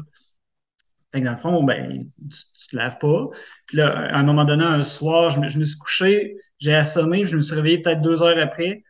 Je- Puis là, j'étais plus capable. Tu sais, tu te frottes sur le bord des tempes, là, puis là, tu sens le sel, je me suis levé, j'ai arraché mes tapes que j'avais dans le dos. J'étais comme là, faut que je me lave. J'ai commencé à me laver, puis après ça, là, c'est drôle, là, ça reparti, c'était correct. OK, ça te prenait, fallait enlever une petite couche avant de repartir. Ça prenait ça, puis c'est pas quelque chose que tu anticipes. Tu te dis pas, ben, on est tous allés dans le bois une couple de jours sans se laver, puis c'est pas la fin du monde. Mais là-bas, c'est fou comme ça te travaille, puis Tu sais, on dirait Ouais, que t'es tellement fatigué puis à bout que t'as comme besoin de sentir, tu sais, d'avoir un peu de confort. ouais.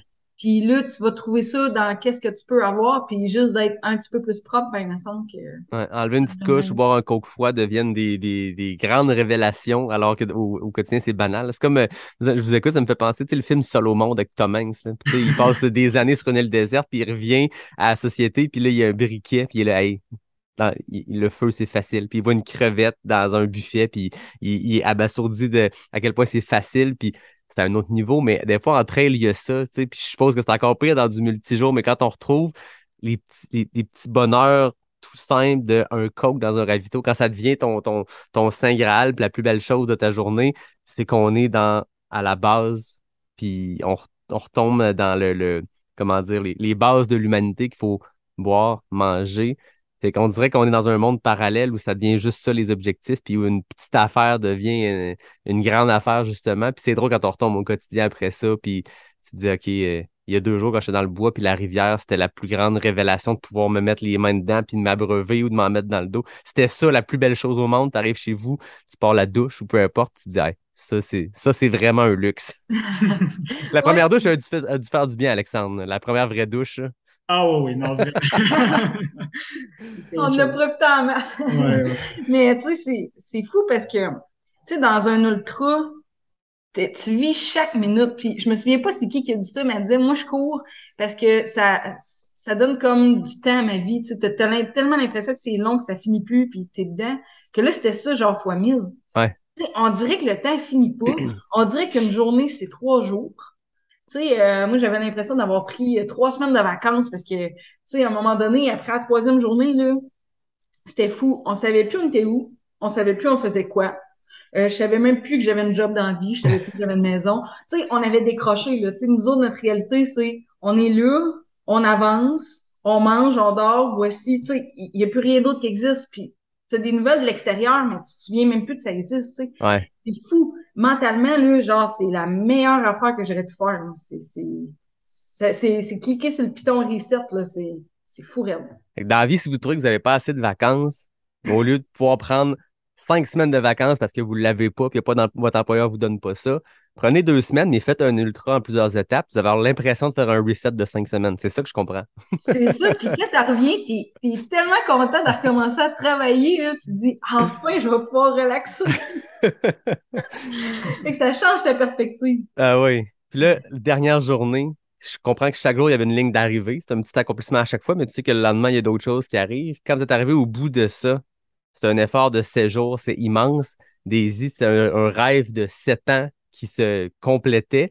Comme tu dis, 50% du monde ne l'ont pas complété. Vous l'avez fait. Vous l'avez fait dans un temps qui est vraiment impressionnant. Vous êtes rendu au bout de ça. L'arche, la dernière journée, comment vous vous sentiez? Ah, c'est complètement fou, là. J'étais même pas arrivée que je commençais déjà à pleurer, là. Tu sais, puis la fierté que tu as en ayant fait ça, tu sais, à quel point tu as de la gratitude d'avoir pu vivre ça. Tu sais, tu as de la gratitude au niveau des bénévoles, de l'organisation. Tu es tellement content aussi de t'être dit, genre, j'abandonnerai pas. puis te rendre jusqu'au bout, puis de l'avoir vécu à 100%. Parce que moi, je me disais, tu sais, moi puis Alex, on n'avait pas on a tout le temps été ensemble, mais on s'est pas parlé d'abandonner jusqu'à la fin. Mhm. Parce qu'on voulait pas que ça nous joue dans la tête. Puis moi, je me disais, c'est pas vrai que je vais abandonner, parce que si je le fais, je vais, je, je vais être obligée d'en revenir puis de finir qu'est-ce que j'ai commencé. Puis ça, je voulais pas, parce que c'est tellement difficile, ça fait tellement mal, tu souffres tellement, tu te dis, c'est pas vrai que je reviens ici. Fait que, tu sais, t'as tout ça en tête, puis t'as tout le surplus d'émotions, puis les souvenirs, que quand t'arrives là, tu te dis, enfin, tu sais. D'un côté, t'es super content de l'avoir vécu intensément, mais de l'autre côté, t'es comme, enfin, tu sais, je vais pouvoir juste arrêter, puis sentir que je dois continuer à me pousser, tu sais. Ouais. Puis on a tous chacun nos motivations, mais quand on est arrivé à la ligne d'arrivée, là, ça faisait juste 2 jours qu'on parlait de pizza froide puis de coke, là. Tu sais, c'était la seule chose qu'on avait dans la tête. On était comme, moi, là, c'est clair, je me rends à la ligne d'arrivée, puis le plus vite possible parce que je veux manger mon bout de pizza froide, tu sais. À un moment donné, on tombe vraiment premier niveau, Ouais. mais ton cerveau, il a besoin de se raccrocher à quelque chose de facile. Tu sais, puis te dire, ah, j'aurais plus besoin d'avancer, puis je vais pouvoir manger puis prendre une douche. C'est juste ça, là, qu'il faut que tu focuses dessus. Fait que ouais, c'est vraiment comme une espèce de soulagement de toutes ces années-là, qui a tombé quand je suis arrivée. Ouais. Toi, Alexandre, la ligne d'arrivée? Ah, c'est irréel. Tu y crois pas. Ben, tu sais, comme tu disais tantôt, t'arrives, à chaque jour, il y a une arche. Fait qu'à chaque jour, t'as l'impression, bon, c'est fini, puis ça recommence tout le temps. Fait que tu y crois comme pas que c'est fini cette fois-là pour vrai. Puis, une des choses qu'ils ont faites qui était intéressante, c'est que, dans le fond, ils nous faisaient partir en 3 vagues la dernière journée. Donc, dans le fond, nous, on est parti dans la première vague parce qu'on n'était pas dans la catégorie des plus rapides. Fait que ça te permet vraiment d'accueillir tout le monde. Ah, OK. Puis c'est vraiment un des highlights, c'est ça, c'est de voir tout le monde arriver, content d'avoir fini, puis là, tu peux aller, on se serre tous dans nos bras, on est tous contents, et puis on est tous fiers en même temps. Donc, c'est vraiment une belle énergie qui se retrouve là. Puis même les bénévoles contribuent beaucoup à ça. Il y a un esprit, parce que dans le fond, les bénévoles, ils changent pas eux autres non plus, c'est des CP qui sont fixes. Ouais. Donc, eux autres aussi ont développé des fusions entre eux autres. Fait que c'est le fun de les voir, puis on a tout le temps des anecdotes à se compter. Fait que, écoute, c'était merveilleux. Puis les parents d'Izzy étaient là. Oui, OK. Ah ouais. ils étaient là pour nous accueillir, fait que c'est sûr que c'était vraiment émotionnel, là. Mes parents, dans le fond, ils étaient partis du Québec en VR pour aller jusqu'en Utah, et c'est quand même 47 heures de route. Tu sais, ils pouvaient nous voir une seule fois dans la course.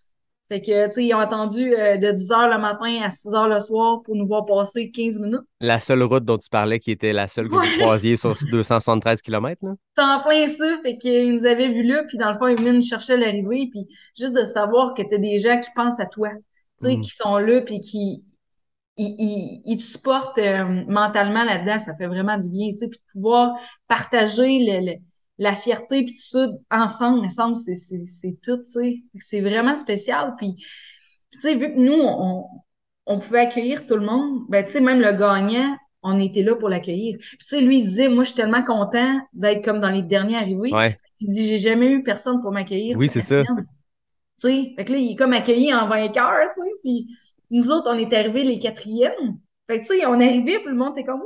Puis là, on était comme, hey, on a genre des gens pour nous accueillir, tu sais, on se sentait comme des vedettes, mais c'était juste trop spécial, tu sais, puis c'est incroyable de pouvoir accueillir tes amis, puis tu sais, tout qu'est-ce que tu as vécu, puis c'est fou, raide.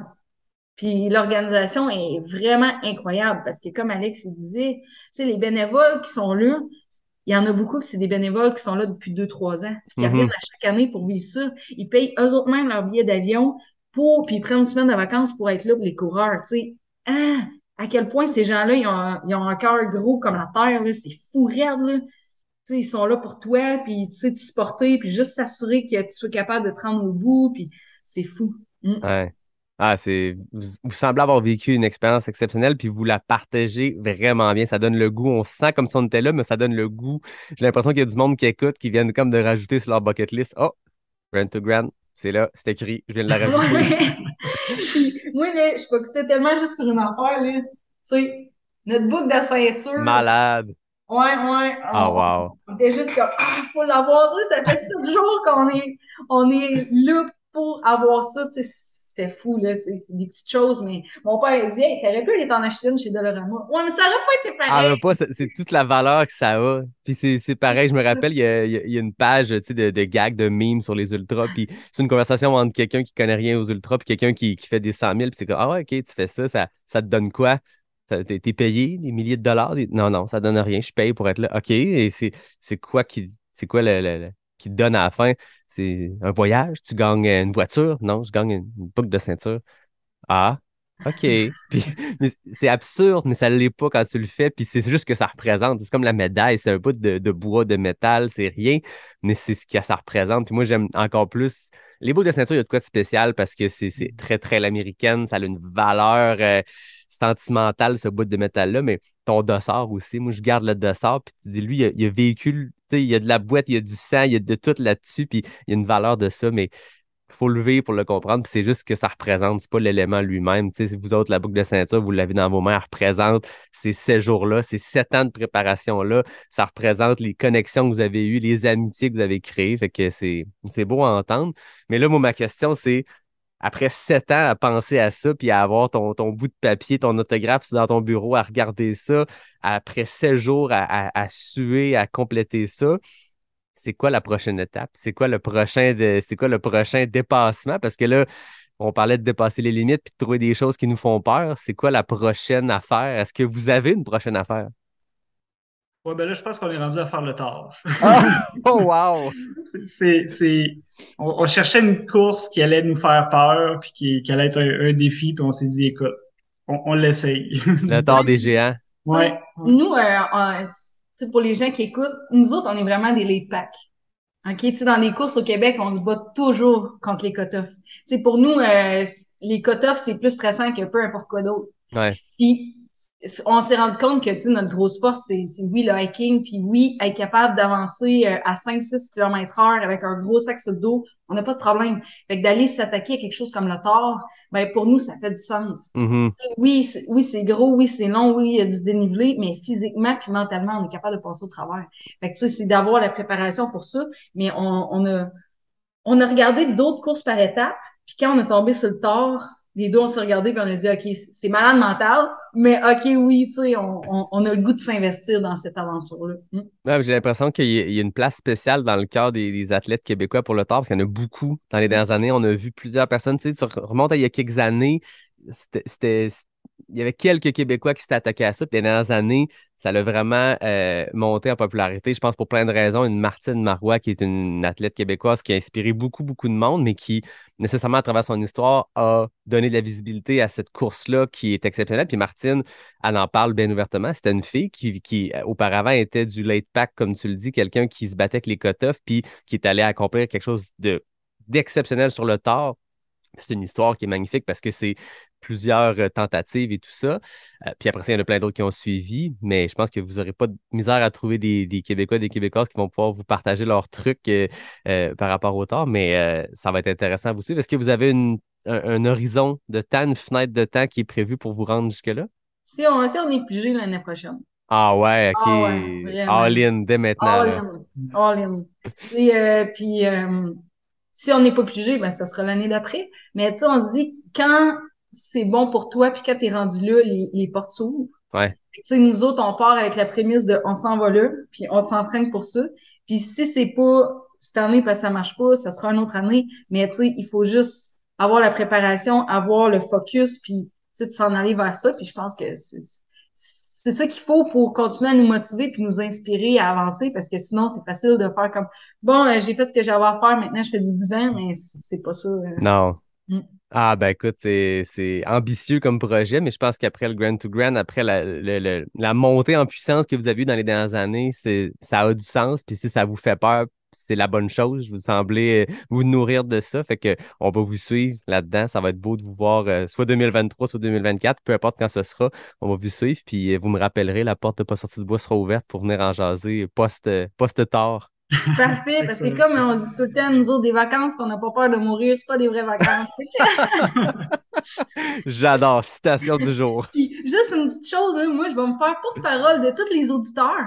Yannick, on a hâte d'avoir du swag pas sorti du bois. Ah, OK. Ben, écoute, Des chandails, des camisoles pour femmes. Je suis sûre qu'il y a plein d'autres filles qui vont être bien d'accord avec moi, puis plein d'autres hommes qui vont être d'accord avec des casquettes ou d'autres choses. Là. C'est sûr qu'on va vouloir porter les couleurs de ça, que ça soit au QMT ou que ça soit au Tort des Géants.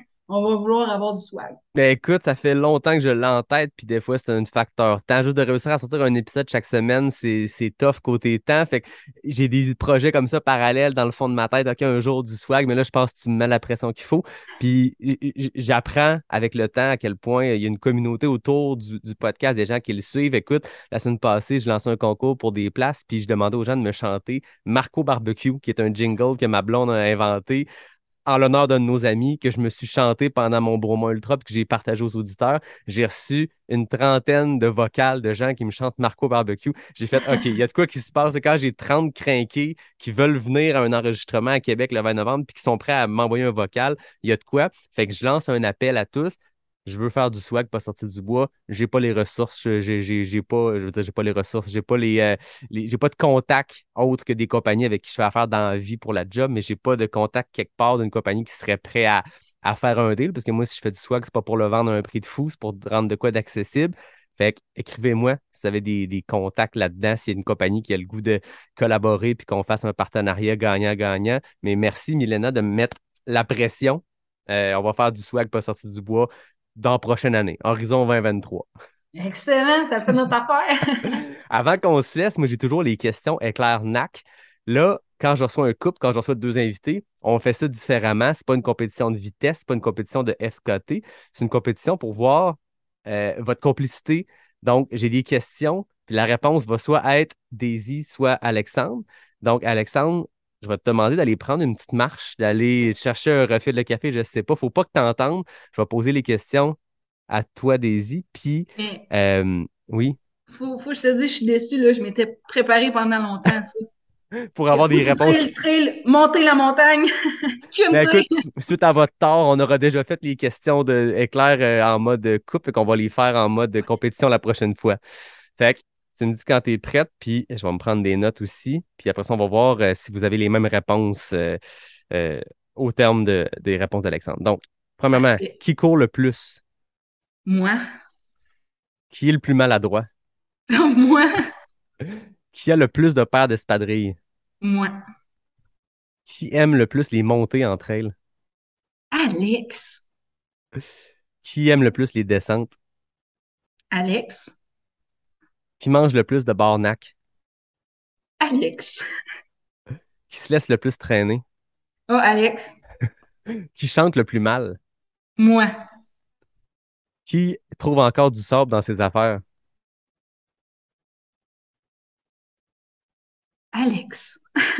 Qui a proposé le projet du Grand to Grand? Ah, moi. Tu peux dire à Alex de revenir. Toi, tu n'as pas besoin de partir. Tant que tu ne souffles pas tes réponses à l'oreille, on va voir avec lui s'il a les mêmes réponses que toi. Alex! Et ça va bien. Pas de pression, Alex, mais le but, c'est d'avoir le plus de réponses semblables à Daisy. Fait qu'on va voir. Je dis Daisy, Milena, c'est deux prénoms. Je peux switcher d'un à l'autre. Depuis le début de l'entrevue, je switch d'un à l'autre sans avoir posé la question.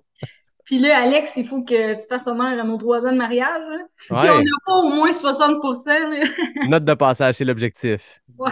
Alex, Parfait. qui court le plus entre vous deux?